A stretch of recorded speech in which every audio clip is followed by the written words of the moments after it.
The PCA Sim Racing gang have been journeying through Zandvoort for the last week or so, with the Challenge, Sport, and Club classes already taking on the twists through the sandy dunes of the Netherlands. But we're not done with the dunes, as it's time for Dune Part 4, not with Timothy Chalamet, but with the drivers of the Pro class taking on Zandvoort in their Porsches for one final time. Welcome to Round 5 of Series 11 for the Pro class in Porsche Club of America Sim Racing. My name is Joey Tebbin. Alongside me in the booth is Ewan O'Leary, and behind the scenes is our producer, Ramiro Agustin Cisneros.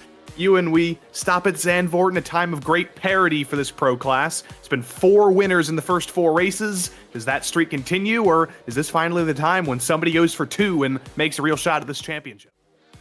Yeah, there's every reason that this could be another different winner in this series. Been so unpredictable so far. It's been great to watch, but no one really taking a stranglehold over this championship so far. And just look at this circuit round here. 14 turns, the banking that we now have in iRacing as well, of course. It's a really challenging circuit, and one where qualifying is going to be so key. Yes, we've already learned that through the first 3 rounds in the other 3 classes. Qualifying very important, passing very difficult. But this is the Pro class, the highest level of PCA Sim Racing, the most skilled and experienced drivers. And so far, Christopher Pies has been the fastest of all of them, but it's not a very big lead. He has 1 win, but Thomas Briggs with no wins is only 6 points behind. Logan Grado within 11 points, Trey Drawhorn as well, and Teddy Framheim for that matter. All of those top 5 only separated by 15 points. That could be one race that totally shifts that around, Ewan. And as we also know, there's drivers outside of this top 10 who have won races this season who might be looking to move their way into the top 10 and still challenge for this championship. The reason why that is so sort of poignant on your screen at the moment is that every single one of those 10 drivers you can see there can mathematically be the championship leader at the end of today. Now, some of them would have to win, and for some of them, the situation for that to happen is actually quite complicated. But for the most part, the point really stands that anyone with a good race here, and anyone who can just string together a good final few rounds, is really in a fantastic place to take home this championship, which is still absolutely wide open. And this venue, of course, is one which has seen championship drama in the Porsche Club of America in the past. This was the season finale for Series 8. That's the only other time we've actually been to Zandvoort in this series in its 11-season history. And so championship drama, is no stranger to this venue. Number 14, Chris Pies coming through the final 2 corners right now. Maybe a little bit lower than he would have liked, as he's getting dumped down the order in the final laps of practice here. Practice doesn't necessarily matter. It's not going to place you anywhere in the grid. It's not going to give you any points, but it does help to put yourself in the eyes of your competitors, maybe give them a little bit of fear, and maybe give yourself a little bit of confidence if you could put it in the top 10. How about the top 2 for Chris Pies in the final 2 minutes of practice? It is all about that confidence, and I think you would get some from this practice session. It's not like a normal practice session. In a lot of leagues, they tend to open up practice about 2 hours before the race, or an hour before the race maybe, and just let the drivers slowly trickle on into the session, slowly get themselves up to speed. But you've really got to be on it right from the very start here in this league. The practice session isn't very long. Qualifying is even shorter because you're restricted in the amount of laps that you can actually take on, and there's a short amount of time to go with that anyway. And then you're into the racing. It's not like you can slowly get yourself up to speed here. So actually, I would say that practice counts for a little bit more in this championship than maybe it does elsewhere.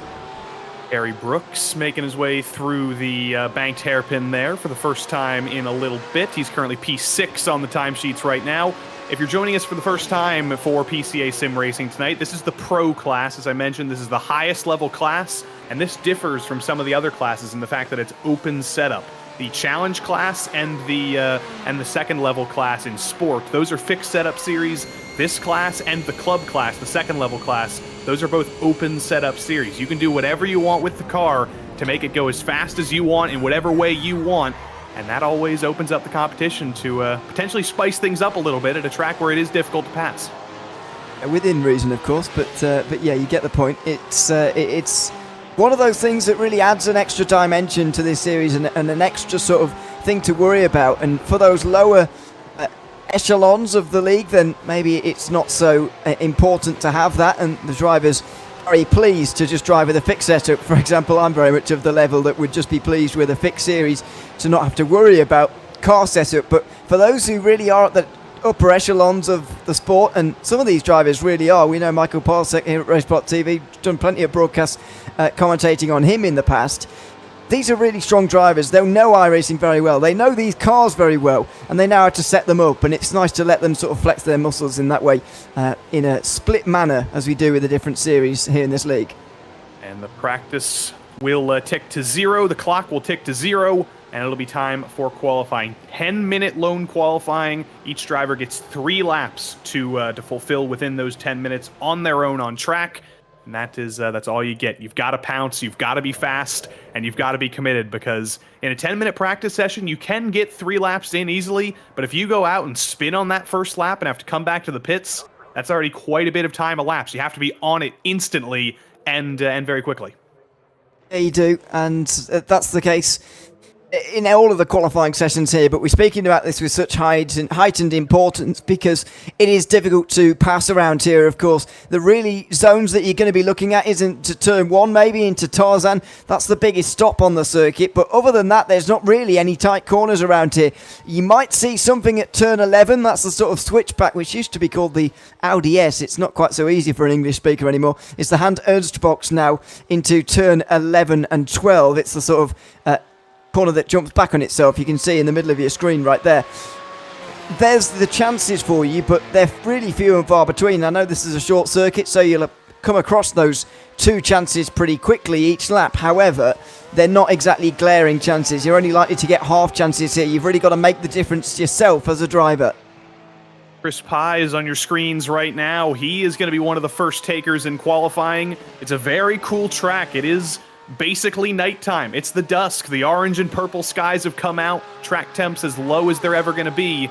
We'll see who can pounce first. Michael Kahalich in the Hydra Race geodesic colors. Speaking of familiar liveries on RaceSpotTV, Ewan, we've seen many a car in the black and orangey yellow of Hydra Race geodesic, and that's a big livery to live up to for the number 1 driver. It is, but they'll also help you. We were talking about setups earlier on. What sort of working together and what sort of data have they collected as a team for this car, which they will have driven plenty of times in the past and have plenty of experience in. And so what sort of database does he have to draw on? That's what you've got to remember with that. And that's the draw of a big team. There's pressure that comes with that, as you mentioned, but there's also the benefits. This is a very confusing car, Ewan. We had one of these in the sport class a couple of days ago. This is Leif Peterson in the number 913. But is it the number 913 or is it the number 9 as per the number on the door? I can't decide which one it is. I can see 913. Am I? Oh yeah, it does say 9 on the door as well, next to the actual number. 9913 or 9139. Brilliant. Well, 4 numbers. I love a 4-digit number. Oh dear. We do push the bat out to 3-digit numbers in motorsport generally, but 4's a bit far, really, isn't it? So there you go. Leif Peterson getting greedy, taking all the numbers at once here. So I thought you were going to say the confusing part is the fact that he looks like he's constantly missing the front bumper. That is also confusing. That's an interesting design choice there. It's also slightly confusing that his name is Leif Peterson. That's going to be making me think of Leif Erikson. I'm going to be thinking Hinga Dinga Durgan this whole time, but I'll try my best to not get stuck in that. He's actually going to finish this lap here very, very nearly through turn 13, through Kumho for the first time in anger, then through the final corner. Arie Luyendyk, not really a corner anymore. With that heavy banking that was installed for Formula 1 when this track was upgraded to Grade 1, it's basically flat out through there now, and Peterson is going to cross the line. 133.8 for his first lap, puts him about a second off of Michael Polsek, who's down into the 132s already, and puts it on pole.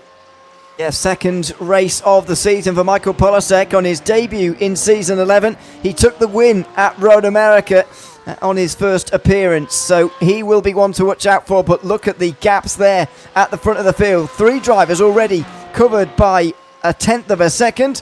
Arthur Chan looking to join them, and will be about a second off of the new pole sitter, Matthew Siddle. Rob Rodriguez Jr. coming across the line, see what he can do on his first lap. Michael Kahalich brings it down in P8 on his first lap. Rodriguez across the line, 134.2. He's definitely going to be looking for some more time over the next 5.5 minutes or so. Thomas Briggs did not get a lap time in that first time around. He's in his first lap in anger right now. And as he brings it through the second to last corner through there, or the third to last corner, I should say, it looks like this is not going to be a competitive lap, and he's already backed off, trying to set this up for another time around.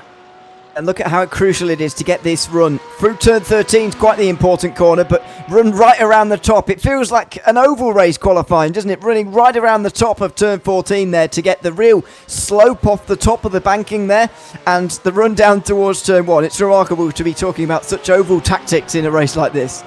Nick Melorano coming through the final two corners in a very familiar pair of colors for those of you in the Northeast. You've got the pink, you've got the orange. That's Dunkin' Donuts colors right there. Michael Polasek puts it up to pole position just ahead of Matthew Siddall by about 1/10 of a second. It's very close up there. Melorano crosses the line, not going to be in the pole conversation on that lap, and potentially not in top 10 conversation. No, he's not. P11 on lap number 1 for Melorano. Look at the lean as well there for Nicky Chan through turn 14. Remarkable stuff over the line, and that's a time. Oh, that cat. Oh no, it's just waiting for us to update. Wow, 31 would be impressive, wouldn't it? We're not quite going to get there. We'll be in the mid 32s, but so close. Just 9 thousandths separate the top two for now. PCA Sim Racing, find them on every social media platform there is basically down there. Facebook, Instagram, Twitter or X, Twitch, and YouTube. PCA Sim Racing, that's where you're going to get all your PCA Sim Racing action. There's been plenty of action so far, though. 4 minutes left to go in qualifying. Most drivers have completed all their laps. I think for the likes of Logan Grado, this is going to be the final time of asking to see if he can improve up from P10, maybe find 6/10 or so, and compete with those two on top separated by only 9 thousandths of a second. Yeah, see if anyone can sort of infiltrate that, because if they can, then likelihood is that they'll actually be taking the whole thing home, the whole pole position. Logan Grado was very good in the practice session, just drops outside the top 10 here, but looks for an improvement now, round turn 14, using the lean of the banking, of course, staying low as possible, and then keeping it tight to the right-hand side to utilise the shortening of the road. Now what's the time going to be? Unfortunately, that's a few tenths away. I think that might be a few tenths away from pole in the other direction. If that lap counts, that could potentially be P1, but it doesn't look like it's going to count for him, unfortunately. Yeah, no, timing slightly off there. He has to come back to the pits. That will not be pole position for Logan Grado. Just a little bit of confusing with the timing. Mark Nister, though, no confusing that. Across the line, P4 for him. He was very fast in practice, and that'll be a solid starting spot for him, or at least it would if he didn't get dumped down to P5 by Kerry Brooks. Yeah, so good times late on here. Looks like we're pretty much done in terms of those who are challenging for pole here. Kerry Brooks, the only one inside the top 10 actually out there, and every single one of the 31 drivers has set a time now. So that looks like the all-important qualifying session over, and Michael Polasek looks to have possibly absolutely nailed this. Some drivers, though, waiting until the last moment, trying to get themselves some extra TV time, like Nick Facciolo, who does have one lap on the board.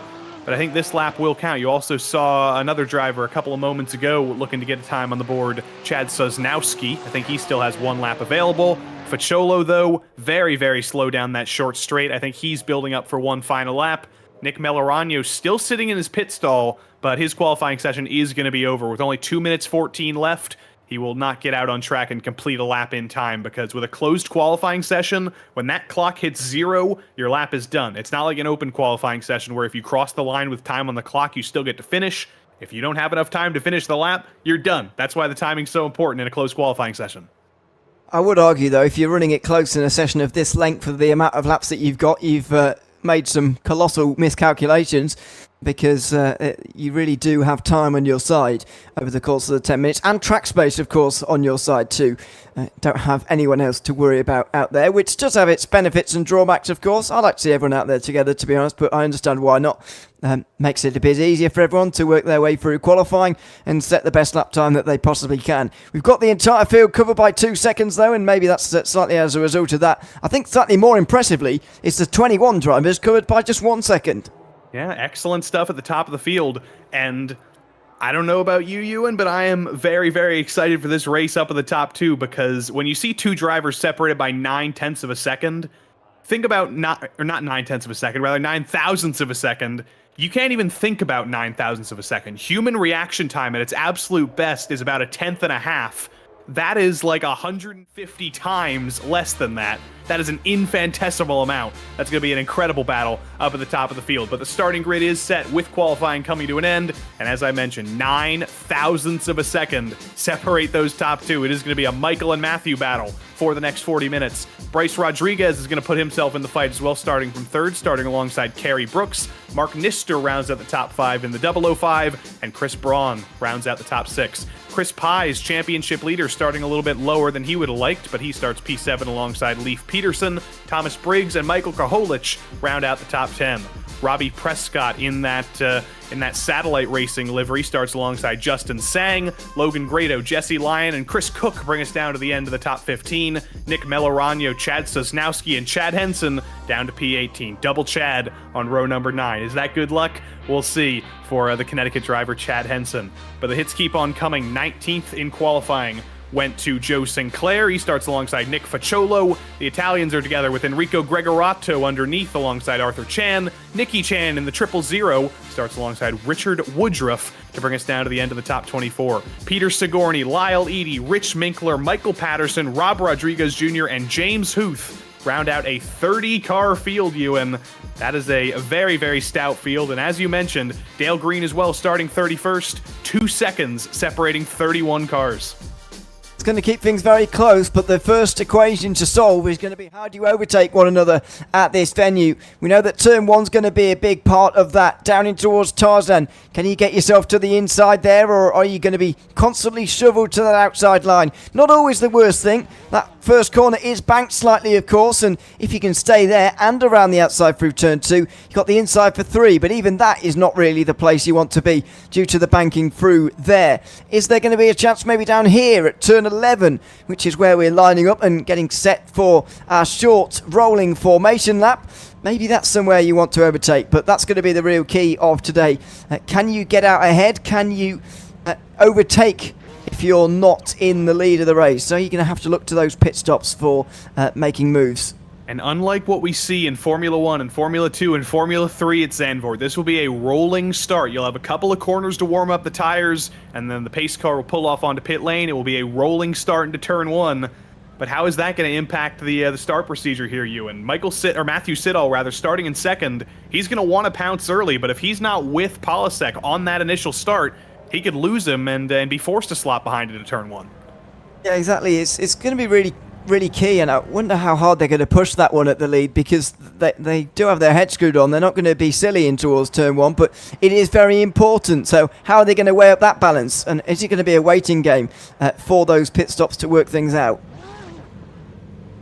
And the gridding is complete. Everybody is ready to go racing here for the final time at Zandvoort this season. As I mentioned earlier, every class has already taken on this place. Entry, Challenge, Sport, and Club have already completed their racing action at Zandvoort, and there were an assortment of fantastic races across all of those series. But now it's the highest level. It's the Pro class. These are the drivers with the most experience, the most skill, most would argue, and absolutely the most speed. The iRacing Porsche pace car, despite its Porsche-ness, will not be competing with us, and just in a matter of moments, it'll pull down pit lane and leave the field in control of the number 45, Michael Polasek. Polasek's a late season entrant. He's only entered one race, and he won that one race. Now he's going to go for more undefeated races to see if he can go for in race number 2. The iRacing Porsche pace car pulls down pit lane. Polasek takes control of the field and awaits the green flag in the hands of Barney the flagman. Look down to the wall on pit lane. He's waiting. It's a late start, and the green flag is out. Polasek leads us to green, but it's an excellent start as well for Siddall. He's going to be side by side into turn 1 in that number 28. Later on the brakes, though, is Polasek. A nose to the outside for Siddall. He's going to try and make it happen around the outside. He's forced to slot in line. Now Bryce Rodriguez looking to pounce in that number 24. He's not able to get it side by side into turn 3, but into the banking for the first time. This is always tough on cold tires. On the bottom, on the top, where do you go? There's cars all over the place in the first half of this lap. It was quite key on the way towards turn 2 that Bryce Rodriguez decided to slot in behind Matthew Siddall in that one. So instead of trying to force the issue, he went into single file. That's helped Siddall immensely in this one, because he's now kept close to Polasek, which is what he needs to do in this opening of the race. These are critical corners. The tires are still cold. You only had half of a warm-up lap to warm them up. You've only had half of a racing lap to warm them up as well. Through turn 8, everybody made it through. Through turn 9, everybody made it through. And now through the tricky turn 10, it seems like it's going to be a 90-degree corner when you enter it, but it's actually more like 180 degrees. It never seems to end. And then you're forced onto this short straight coming into Hans Ernst at turn 11, the first real heavy braking zone in a very long time in the lap. And then there's only 2 more corners before it starts again. It's a whirlwind around Zandvoort, and there's a train of cars going all the way back to 31st. One long train. Unfortunately, we did see somebody in the gravel in the background there, by the way, at the long right-hander of turn 7. But it looks like we've got everybody through the opening lap, which is fantastic, seeing some big movers up and down the field. Look, on board with Thomas Briggs here in the 4 car. He's the biggest mover inside the top 10 up 3 places.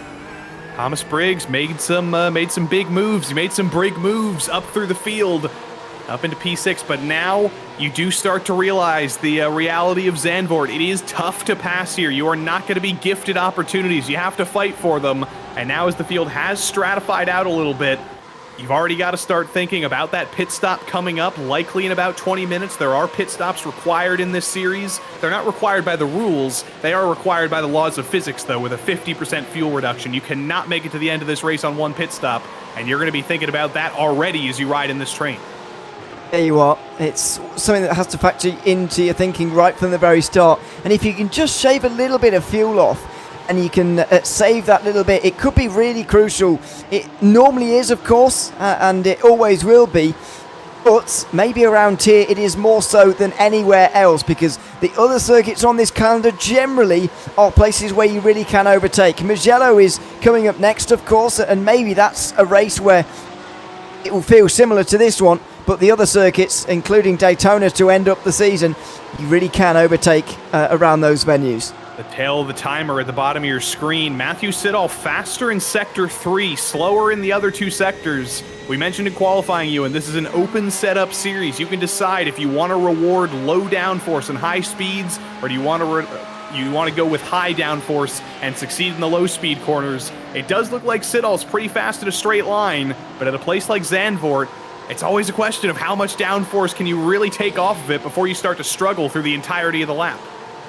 Yeah, it's a difficult balance to try and strike, and he's certainly getting into the head of Michael Polasek. Look at the different line that the 45 car took there through the Banks turn 3. That was not the line to take at all from Polasek, and now all of a sudden Matthew Siddall is a lot closer to this race lead.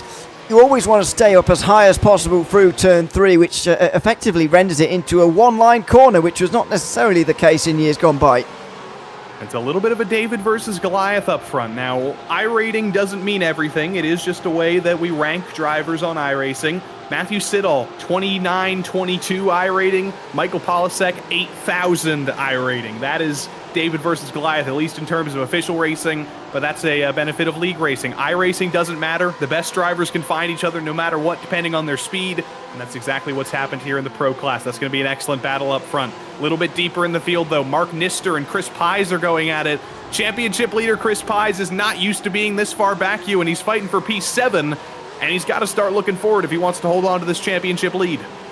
Say that, but he's only finished inside the top 8 twice this season. The other times he was 9th a couple of rounds ago, or in fact at the opening round at Spa, and then at the last round of the championship only finished down in 18th position. That has of course become his drop week so far, but he's not totally unused to being back here. A couple of good results has got him into that championship lead, but it's about consistency in these championships, especially when it's unpredictable as this, and so far 8th place is more than consistent enough.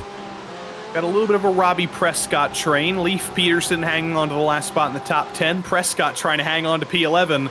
You look a little bit further forward, though, at the driver who's going to be battling with Chris Pies for the championship lead, Thomas Briggs. Only 5 points ahead of Pies in the championship right now, so I'm not sure if mathematically he would take the lead if things finish as they are right now, but he would certainly get a little bit closer. And sometimes that's the way you win a championship. It might not necessarily be by winning every race, but by being consistent, by scoring the most points in every round, and maybe even valuing a fight for 5th. That might be the way you win a championship in 2 rounds' time. Exactly. We'll have to do the maths on this one with 3 rounds to go. It's getting quite important now. But on the last lap, by the way, Nick Facciolo unfortunately went off the road. He's now dropped down to 29th in the field and joins Jim Hoof and Dale Green as also other drivers who have had issues so far in this race. But thankfully, not a single driver has taken a trip down pit lane just yet. And we've got a great battle for the lead. Can't ask for much more from this opening 6 minutes. Polissek's definitely feeling the pressure. Half a second is not a very large gap. That car in the rearview mirror is going to be very, very visible. But down the front straight, Siddall not going to be close enough to go for a dive into turn 1. About 3/10 too far back, most likely. But what's he going to be doing right now, Ewan? He's got to be studying, looking for a way to make the move once the opportunity arises. But it's not looking like he's able to actually make the move on track with how close he is at the moment. I'm just not sure where he's going to make a move. We said this at the start of the race. How is he ever going to get close enough to even challenge Michael Polisek here? Because even if the run from Polisek is bad off of turn 13, he will be shown the outside through turn 1. That'll give him the outside for turn 2 and the inside for turn 3, which you'd think he'd want, but he certainly doesn't, because the outside and using the banking is really where he wants to be around there. So I just don't see where he's going to be able to make a move, and I don't see any point really in putting any effort into it. Just wait for the pit stops, try and do a shorter one and get out in front that way. That could be the way the battle for the lead is decided. The battle for 4th might not be decided in the pits. It might be decided on track between 2 very similarly painted cars, dare I say identically painted cars, between the 2 CBs of Kerry Brooks and Chris Braun. Into turn 11, Brooks leads the train.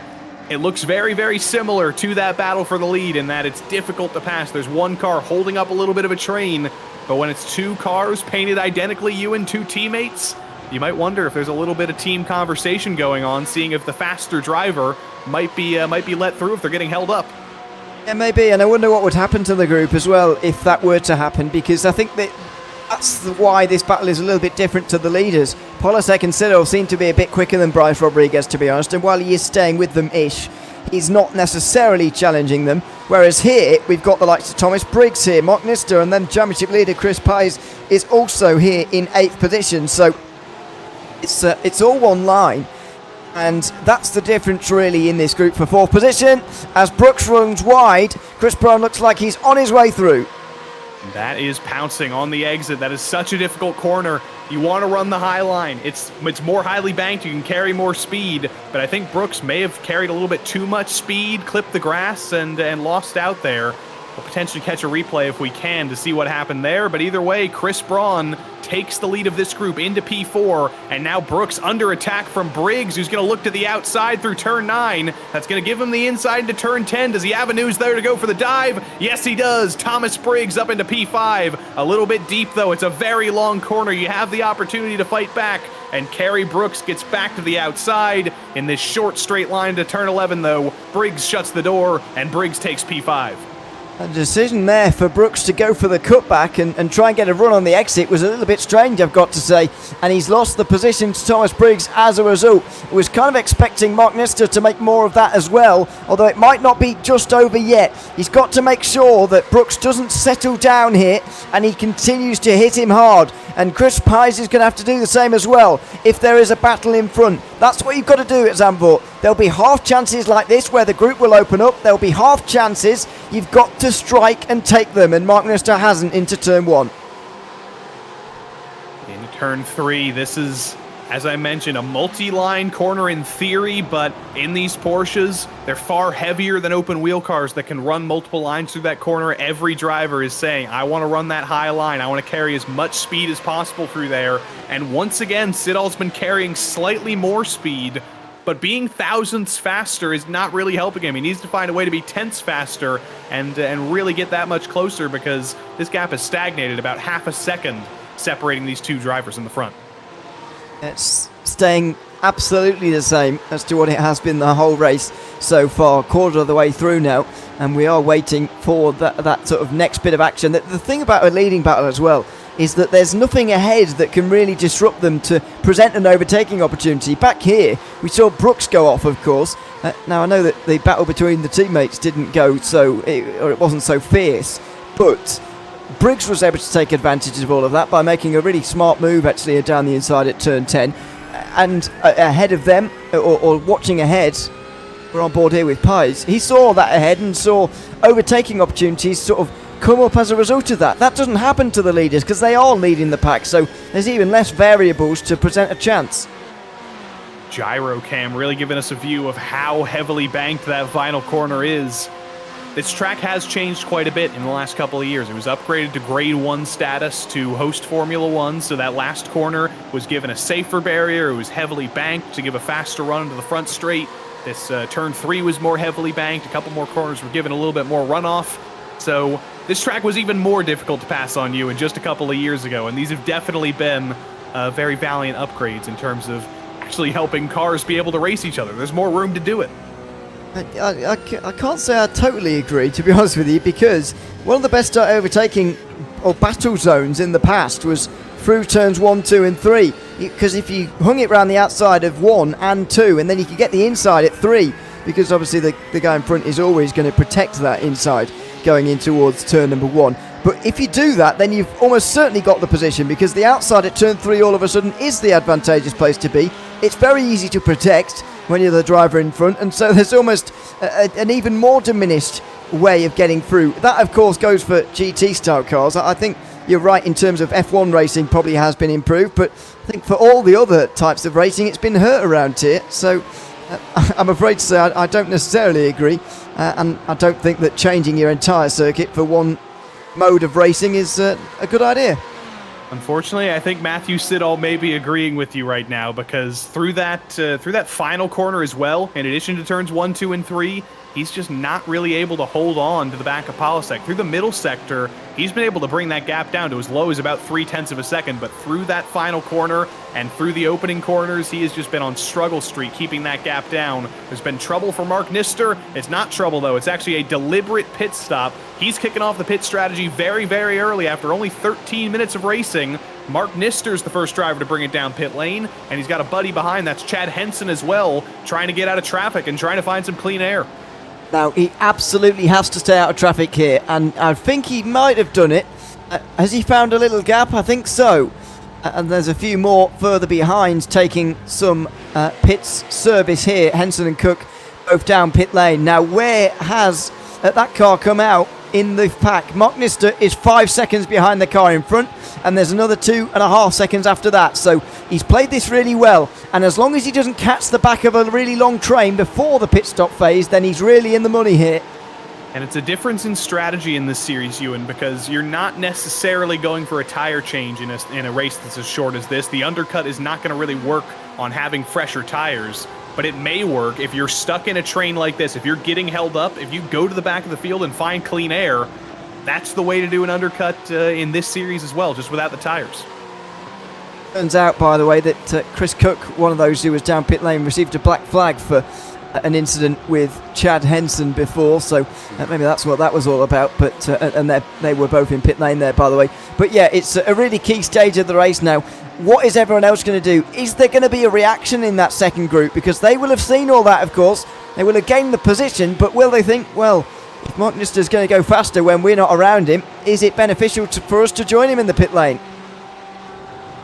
And every driver is running the high line through turn 3. There's almost a high line being run through there. It's almost like a NASCAR race at Homestead or Auto Club, when the driver who can run the absolute highest top tends to be rewarded.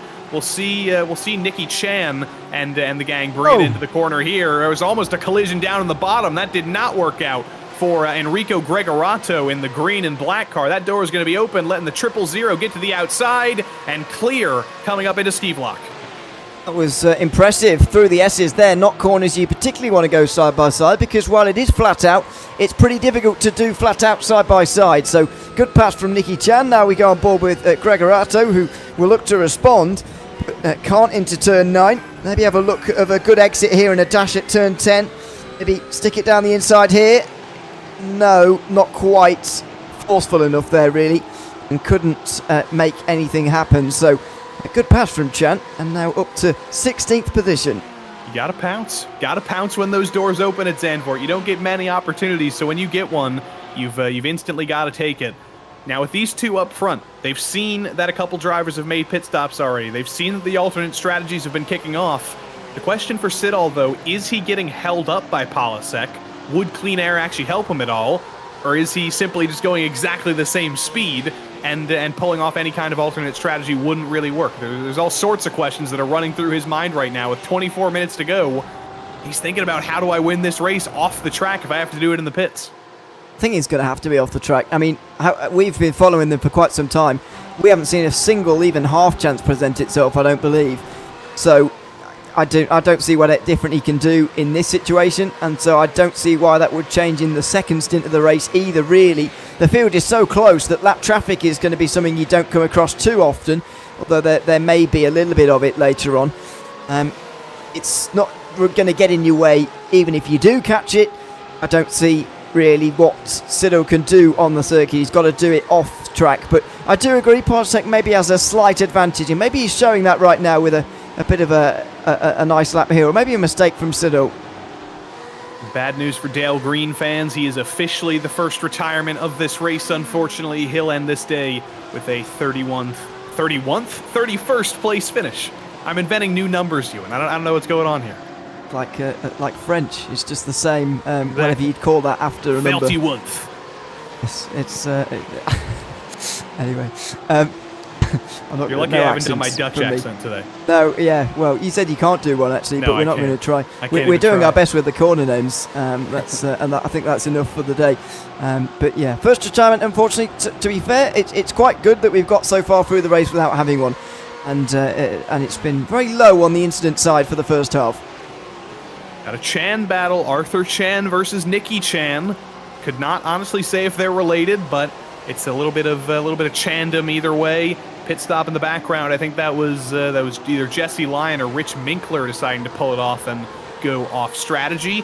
Let's see what Nicky does here, though. It was a good move in the number 000 there a couple of laps ago. We'll have to wait a little bit longer for that to happen because it is Jesse Lyon in that 115 in that Satellite Racing Porsche. Going off strategy as well. Speaking of Satellite Racing Porsches, Robbie Prescott's still in P10. And you want to talk about a team who you definitely want to be on if you're thinking about setups, if you're thinking about driver advice. Satellite Racing, they've got quite a bit of that. They do, and it's so well known, of course, in the sim racing world as well. Plenty of drivers all over the place. They keep popping up. And here they are again. And as I said earlier on, with the geodesic that you were talking about, it is precious to drive for a team like that, and there is a point where you do have to start performing, and you do have to be good enough, of course, to get on these teams. But in the same way, they will help you. It's a give and take relationship, and you just wonder what kind of setup help that Robbie Prescott may have had going into today, or even sort of driver help around a circuit like this. They can all share information. It's going to benefit everyone. I do have to be honest, it is slightly confusing to see a Satellite Racing car that isn't a BMW, but I think it may just look better as a Porsche. That may be the case. I don't know. I think they look pretty similar across the board, don't they? Satellite racing cars. Yeah, they do. They've got their reds and blues. They make it easy for us. Exactly. They keep it sort of synonymous across the entire fleet of cars. But you're right. It's a BMW we normally used to seeing from them, but funnily enough, not eligible for this series. I wonder why. Enrico Gregorato brings it down pit lane. It's a very wide pit window here, Ewan. It has not been. There's not been a consensus among drivers. We saw the pit window kick off 7 minutes ago. We're still getting drivers come in, and the vast majority of the field has still not made that pit stop yet. I think we'll still be seeing pit stops in 7 minutes as well. You mentioned that the pit window opened quite some time ago, but this is something we didn't necessarily see a lot of in the other races. Maybe they were a little bit more spread out, and the winners were a bit more assured. But in the pro category, things have stayed very close together in terms of being in one long line, especially at the front of the field. And that has created a really big pit stop window because people want to do funny things with strategy. In some of the lower classes, of course, people will just want to get to the end of the race. It's not necessarily about strategy for them. But in this class, it really is about trying to get the best result you can. I've been constantly monitoring Mark Nister here to see how he's getting on. Unfortunately, now he has caught the back of a bit of traffic. He's been in clean air until this point, though, so maybe the gains will be enough. However, he's behind the 79 and the 222 now for 20th place, and that's not where you want to be in traffic. Not ideal. Onboard bumper cam here. Kerry Brooks. Christopher Pies looking for a move, poking the nose to the inside, letting Kerry know that he exists. But again, just not close enough to go for it. It is a heavy braking zone into turn 1. It's the heaviest braking zone on the track, but it's still a somewhat high-speed corner. You do need to be alongside at least somewhat to go for a move through there, and Pies was about 2/10 behind, wasn't quite close enough to go for a dive, but he's hunting. He is all over the back of Brooks, looking for any opportunity for that door to be open. You're right, heaviest braking zone on the track in towards turn number 1, but not the slowest corner, incidentally. Slightly banked, of course, and that means that the braking zone is slightly smaller as a result. Makes it all the more difficult to overtake as Nicky Chan makes a trip out of pit lane here. Out of the new pit exit, of course, which now separates, or is separated with a bit of a wall. Loads of new developments, of course, in the last 5 years or so at this circuit, that being one of them. Makes it slightly more precarious, and when we begin to add rain to these kind of events, as lots of iRacing championships will begin to do in the next few months, I'm sure, that will be a particularly precarious pit exit. Ewan's going for chaos here. I should say, for those of you who are excited about rain on iRacing, there won't be rain in the rest of the season in Series 11 of PCA Sim Racing at least, but next season there's every possibility that rain could be introduced. So you will have to wait a couple of weeks, couple of months potentially to see your first rain race here in PCA Sim Racing, but it will not be too long. We'll be making the drivers suffer with that eventually. Well, and it's been so fun to learn a little bit, and I'm sure these drivers have been doing the same, maybe even in this car, learning a little bit about what rain is all about in iRacing, and getting prepared for when the inevitable moment comes that we'll be getting some, you would imagine, but we'll see whether we get there. As I just saw, pretty sure Thomas Briggs out in the grass there, and Kerry Brooks will be right up the rear tailpipe now as a result. Dive into turn 1, the 000, or the 005 rather, on Lyle Eady in the number 79. Mark Nister does make that move, and that's going to be important. He was getting stuck behind. You mentioned and he was losing time, and now there's quite a bubble of clean air ahead of Lyle Eady. Not a single car even in view ahead of Mark Nister for the moment. Yes, 3.7 seconds is the gap to Rob Rodriguez Jr., and then there's another nearly 3 seconds to Rich Minkler, and another 6 seconds ahead of that. So I think the main part of the traffic is away now for Mark Nister, but the damage may have been done in that. I reckon these guys are not far away from actually stopping now, so his hard work may have been undone in those few moments. Also, if you're wondering why we haven't looked at the battle for the lead in a while, that's because Polisek has turned up the wick and started running away. It's now 1.8 seconds separating the top two, and if anything, it might just be a battle for second now between Siddall and Rodriguez. Still waiting for the pit stop in that group, though. Thomas Briggs is on your screen right now, defending into turn 1. It's a diminished draft in GT3-style cars nowadays. It's not that effective, and in a short straight like this, less than a mile long, the draft not really giving Kerry Brooks any help coming into turn 1. And what a remarkable switch-up from some of the other circuits on this calendar. I know we've got Mugello coming up next time out, which is going to be some more of the same maybe, but think about the Red Bull Ring, how much draft you can get around there, how many big braking zones and overtaking chances they will have had there. Spa as well, so synonymous with GT racing and such great racing you can have around there. Road America has got plenty of straights and overtaking opportunities. VAR maybe, VAR, wow, VIR a little bit less, of course, but still drafting chances and a big stop on the back straight especially. This is such a switch up from the remainder of the season. It must be a bit of a stop back to reality almost, or a bit of a shock, because when you compare this to the rest of the calendar, it is so different. If you think about it, all iRacing penalty reviews are VAR technically. Yeah, very good. Because when you've got live stewards, they're just rewinding the tape. They're just looking at the video. Yeah, I'll move away from that subject conversation. I didn't even mean to bring up the subject. I just can't speak very well. So anyway, I love football, you, and you know this. I don't feel like you do. but anyway, I only had a couple of penalties today, and that's what we want to see.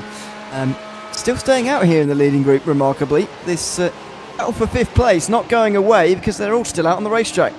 I think your math might have been exact, you, and you mentioned we might have 7 more minutes to go with 20 minutes to go. When this lap is up, that's going to be 13 minutes to go. If all these drivers come down, I think you can probably retire from commentating. You might be up for the Nobel Prize in Mathematics. Not sure about that,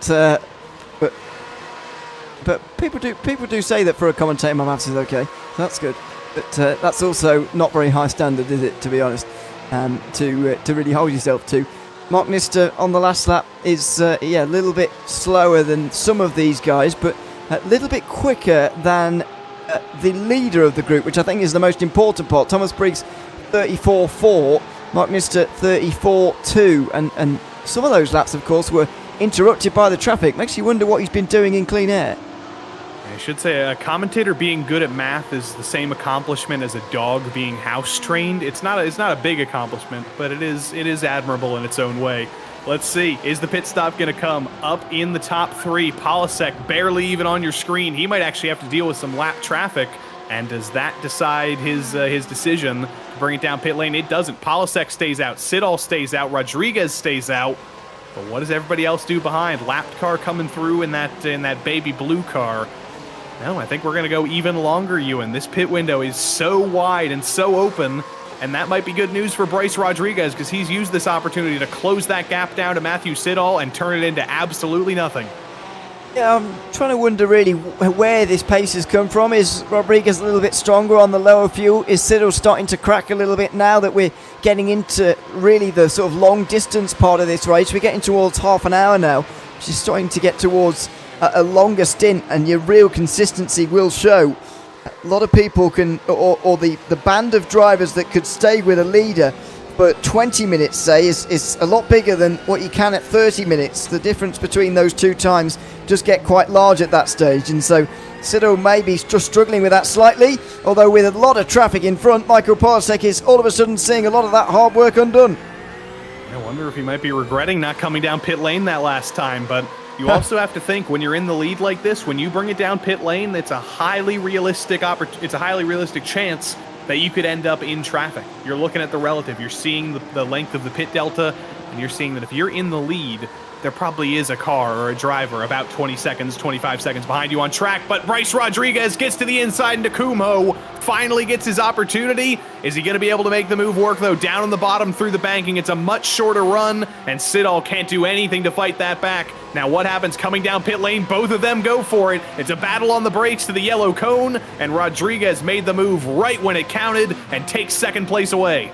I don't think it was a case that Siddall couldn't go around the outside and hold on, but wouldn't, in fact, because I reckon he was out of fuel there, thought, well, I need to get into the pit lane, and I'm not going to get ahead and get back to the right-hand side again. I need to pull in behind, and maybe that's what encouraged Rodriguez to go for it at such a moment too. But the pit stops really now are upon us. Some can clearly go further. Polasek's out first. Rodriguez, though, comes out behind Siddall. Oof. That hard work into the penultimate corner, undone straight away. That is going to be very, very frustrating, but if it's any solace, we know he was able to make the move at one point. But can he do it again with only 11 minutes left to go on the clock? Like you said, Ewan, all of that hard work, it suddenly needs to be redone. Wow.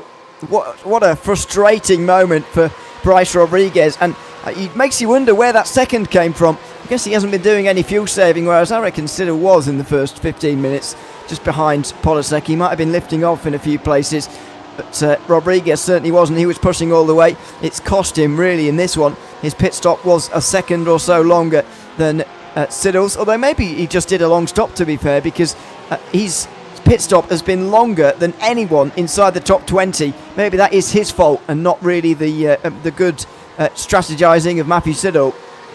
The fuel tank stretchers, Briggs, Brooks, Koholich, and Prescott, and Sang, and Sosnowski, they've been able to go one lap longer than anybody else, but you may be able to pull off a fuel miracle to go this one extra lap. I don't know if you're going to be able to make it one more, and there they go. Briggs down into pit lane, Brooks, Koholich as well, and everybody else in that top six will make their first and only stop of the day. And I think this is going to be the battle for fourth, Ewan. Between Brooks and Koholich, it's all going to come down to who is able to save the most fuel. It's not going to be a battle for the podium. That might just be resolved at the moment, but it will be a battle for those last spots in the top five. Exactly, and what order are they going to come out? Nistor got ahead of Pays out of the pit lane there. They're nose to tail at the moment, with Logan Grado not too far away, having made a pit stop as well. And they look like they're going to go through on almost everybody here on the pit exit. Nister up to 6th position, right behind Michael Golik in 6th, and he is going to be behind Nister. So it seems that bold and brave early stop from Mark Nister has paid off. Even with getting held up a little bit at the back of the field, it has still paid off for him, and the 005 does get P5. Chris Braun in a very, very lonely position after that pit cycle. He cycled out into 4th, 5 seconds behind Bryce Rodriguez, and 4 seconds ahead of this battle. It's basically going to be a Zandvoort track day for Chris Braun, but for the Porsche Club of America, that might not be such a bad thing. He is not in the sights of anybody. All he has to do now is not make any mistakes, and he's going to be coming out of this with the top 4. Good driving, good strategy from him. And the real losers in this one, likes of Thomas Briggs, who I believe has gone off the road here. Oof. And he has, down at turn 9. It was already going pretty badly, but now it's got worse for Thomas Briggs, I'm afraid, into turn 9. We'll see what happened to him in a few moments' time, of course, but going from bad to worse, of course. Kerry Brooks, another one I'd like to highlight as one of those who really lost out in that pit stop phase. Yeah, not sure if we were able to see what happened to Thomas Briggs there, unfortunately, but through turn 9, that's a difficult braking zone. Turn 8 is so highly committed, and then in a car like this where it's so heavy and it's not like an open wheel car where that's a separate braking zone, basically, if you're not set up for turn 9, you're in grave danger. And Thomas Briggs now, you see him in live pictures, P12, falling out of the top 10, and just trying to wonder what went wrong. Yeah, and Thomas Briggs, of course, is 2nd place in the championship, only 6 points behind Chris Payes. They were right next to one another for most of today's race, and now there's a big gap between them in terms of positions, and that could be a huge loss for him in today's race. In fact, lots of Chris Payes' closest rivals are not really close to him in today's race, and that's really been the story of the season. So difficult to really get a run going. The likes of Bryce Rodriguez is down in 23rd, for example, in the standings. He's 3rd in today's race. Siddle a long way back as well in this season. He's 44th after not scoring a single point so far this season. And, of course, the race leader, Michael Polasek, is only making his 2nd appearance this season. It's a remarkable championship, really, where we're still no closer, absolutely no closer, to finding out who's going to win it. I do wonder, missing 3 rounds in a 7-round championship, could that potentially not be an unassailable thing for Michael Polasek to do? Is it possible that even with his late start and missing those 3 rounds, he could still win this championship? Well, it's going to be difficult because the maximum amount of points he could score in that situation is 100, and that's if he wins all the races, of course. Already, the championship leader, Chris Payes, is only 42 points away from doing that. He only needs 14 points a round from here on in to do that, and that's a 7th place or better. I don't think that's particularly difficult for him to achieve because he's not been firing on all cylinders, I don't think, today, and he's still in that 7th position without too much trouble. Gonna be good news for Chris Payes fans, but that is the beauty of PCA Sim Racing. 2 rounds to go after this one, and we will crown a champion of this series after those 7 rounds, and only after those 7 rounds. It is definitely going to come down to the last race. Going outside of the top 3 here again to Chris Braun. He is just totally on his own still, but there's still only about half a second separating Siddle and Rodriguez. Polasek might be running away with this. He might be locked in for his 2nd win of the season if nothing goes wrong. But this battle is not going to be over until the final lap, and I don't think Rodriguez has used up everything yet. I don't think so, and we're yet to get into that real last stage where, we're in the final 3 laps. We're about to get there now. Final 5 minutes. Let's give this everything I've got to try and get through and really make a move here. We've not quite got to that stage yet, but you just wonder whether Siddle has come out the blocks quite well here in this stint. On the way out of the pit lane, his outlet was good. The lap after that, good too. And has that been enough to keep Rodriguez at arm's length now and restore that 2nd place? I do have to give a shout out to Kevin Sandiego, who's tuned in the chat. I won't sing his song because that's for another series, but good to see the folks turning out for PCA Sim Racing here on RaceSpotTV and elsewhere where PCA things are available on Twitch and on YouTube and all the like. But back to this battle anyway. Slightly faster again in the 3rd sector, Ewan, but being slightly faster in the third sector is good if you're close enough to actually go for a move into turn 1. It's not so good if you were slower in the first 2 sectors. This time's going much, much better for Rodriguez, though. That run through turn 3 got him a couple of tenths closer. Coming down the hill through turn 7, through ski block this time. It's again a little bit wide for Siddall and a little bit cleaner for Rodriguez. He's having a better lap this time, Rodriguez, but that traffic there quite deceptive in some ways, because while there was a faster final sector, did lose heaps of time overall. By heaps of time, I mean a quarter of a second. It's not exactly heaps, is it? But around here, it's so crucial that you're on the right end of a quarter of a second, if you can be, especially when you're trying to make a move like Bryce Rodriguez is trying to at the moment. Down in towards 11 and 12 again. Get closer and tighter on the apex there on the curb, and noticing that a couple of times. Siddall has been giving a bit of space to the curbs actually on occasion. That's losing him a little bit of time in the name of safety, but he clearly thinks it's worth it. Bryce Rodriguez using all of the road to get as close as possible. You might have seen on the side of your screen as well that Michael Koholich has fallen down to P7. Chris Pye's up one more spot. That was a good move from him, but Rodriguez going for the move into turn 1. A car length is left to the inside by Siddall and not much more.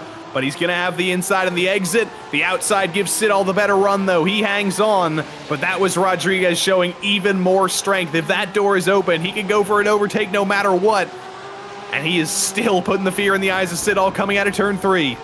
You generally don't want to allow the driver you're trying to keep behind you down the inside under any circumstances there, but Matthew Siddall did absolutely the right thing. If someone does get down your inside, squeeze them as close as possible to the wall and try and give them as little room as is legally possible. And as you said, it was just a car width that Rodriguez was granted down the inside there. That's all Siddall could afford to grant him, because any more and he would have lost the position. Switchback, though, through turn 9. It's not a straight at all. It's just a little curve coming into turn 10. Rodriguez looking for a late apex, looking for a run down this short straight into turn 11. Nothing's going to happen through there. It has not been the middle sector where he's been at his best in these last couple of laps. But into the braking zone in turn 11. Once again, Rodriguez is later on the brakes, and through turn 12, he has about a quarter of a car length between him and Matthew Siddall. He needs the run through Kumho, though, to set him up for that flat-out final corner. It's not as good of a run as he had in the previous lap. He is within about 0.4 of a second, though. That's within draft range, and as they take 2 laps to go at the line, Rodriguez may be running out of chances. I think he is, but he will have known that. 2 minutes to go, of course, means there's 2 laps to go. It's not going to be quite as close for this series as it has been in some of the others that have already run previous to this one, in terms of whether we're going to get an extra lap or not. It is going to be, for sure, 2 laps to go here at the line, and a 26-lap race in the end by my reckoning. So Siddall now has just those couple of laps to try and hang on here, with Rodriguez looking for his way through. Looks like there's movement for 6th place as Chris Pye looks for another position. Yeah, Pies and Koholich have been going at it these past couple of laps. Koholich got 6th back, and now he's lost it again, as Pies has taken P6, and Kerry Brooks is ready to join this battle as well. It's not going to happen coming out of turn 3. It's just a little bit too much of an ask to do anything else in that battle, but Pies has won out yet again. A little bit of a scare through turn 1, I think, was all that was, and that will resolve itself down in P6. It's going to be 1 lap to go at the line this time. Polasek has this thing in control. Rodriguez has maybe 1 more shot into turn 1, Ewan, if he wants to make this move. And after that, it's just going to come down to desperation. Desperation or a mistake, but there haven't been very many in this race so far. There's certainly been none from this man. Michael Polasek has dominated here at Zandvoort, looking to take back-to-back wins here in the Pro Series. Now getting on to his final lap with just 30 seconds remaining. The big battle's going to be behind. Is Rodriguez close enough to make this work?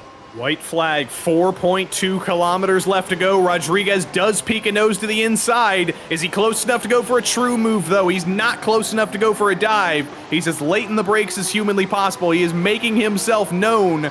But if the move happens, it's going to have to be in an unorthodox place. The best overtaking opportunity in the lap is gone, and now Rodriguez has to think about an alternate way around. Through turn 3, it's not going to come, but he is going to hound Siddall and hope to force him into a mistake.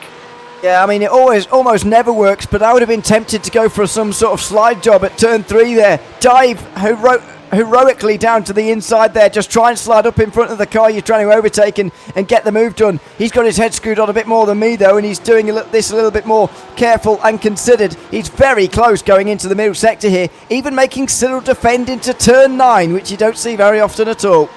Trying to go for a switchback into turn 10 for the final time. Siddall parks the car in the middle of the road, finds the apex in the middle of the corner, and that may be challenge over. If he's absolutely perfect into turn 11, it's going to be far too difficult for Rodriguez to make a move. This is the final test into Hans Ernst. Siddall later on the brakes, gets it slowed down. Look at Rodriguez, though, trying to get a run. It's not going to happen. We have to go up front, though, because this driver has been totally dominant. This last name might sound a little bit familiar to people, to fans of indie pop music. This is not Caroline Polachek, but Michael Polasek's run has still been so hot, he's hurting the rest of the field's feelings. Michael Polasek wins at Zandvoort, and Matthew Siddall crosses the line in P2. A triumphant battle between Siddall and Rodriguez.